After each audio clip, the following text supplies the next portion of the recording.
Now, welcome to another lightning response video where I will once again take a question from the comments and try to give it a quick and concise answer.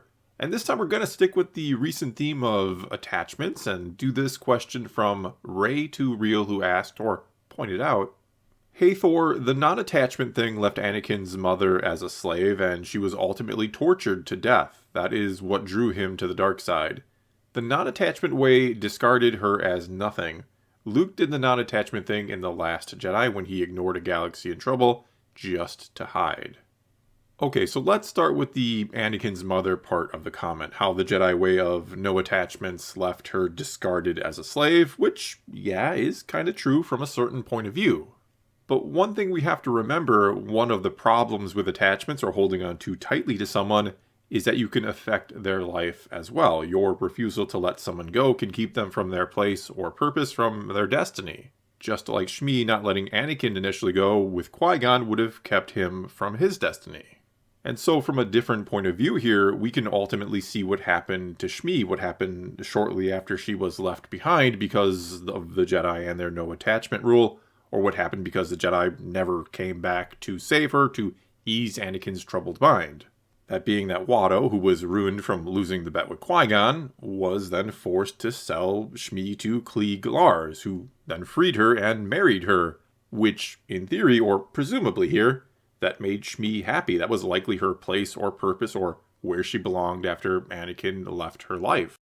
In other words here, let's say that Qui-Gon had done more to free her right away and had succeeded, even though that didn't seem to be the will of the Force for some reason, which we'll later see.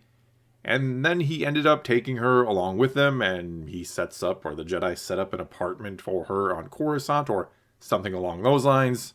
And well, Shmi may have never ended up happy there, like she presumably, again, ended up happy being with Klieg on Tatooine, being a part of the Lars family, instead of being maybe all alone on a giant city planet that was the opposite of where she had grown up or was used to living. And to that you may counter by saying, well, sure, she was happy for a little while on Tatooine, but then ends up being kidnapped and tortured by Tusken Raiders, so we can, again, blame the Jedi for not doing more to save her and prevent that. The no attachment rule, again, has failed or is wrong. But here's the thing, originally in Revenge of the Sith, this is a deleted scene or more like a deleted line or two, but Count Dooku was going to confess to Anakin that he was the one that had Tusken Raiders kidnap his mother, and no doubt he did that because Palpatine had told him to do that. And the reason why Palpatine would arrange that is because he knew Anakin was still very much attached to his mother. Anakin no doubt talked to Palpatine about how much he missed her. So in this case, you could certainly argue that Anakin not letting go of his mother is actually what gets his mother killed and ruins her happy little life with the Lars family on Tatooine.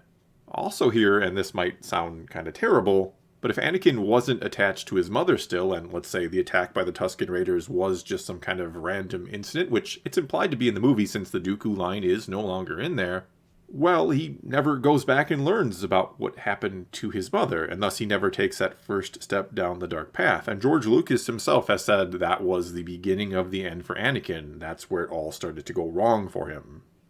As for Luke in The Last Jedi then, and not to defend that movie or anything, but to instead sort of play devil's advocate here, well, having attachments actually played a pretty big part in Luke's decision to self-exile.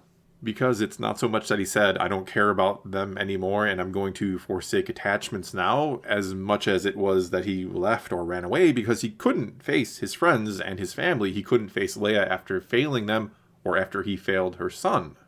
Not to mention, one of the reasons why he agreed to train Ben in the first place was for Leia. She sent him to Luke, and if that had never happened, he may have instead trusted his feelings on Ben and never trained him at all. Again, if not for this obligation he felt to his sister, if not for his attachment to her, you could say.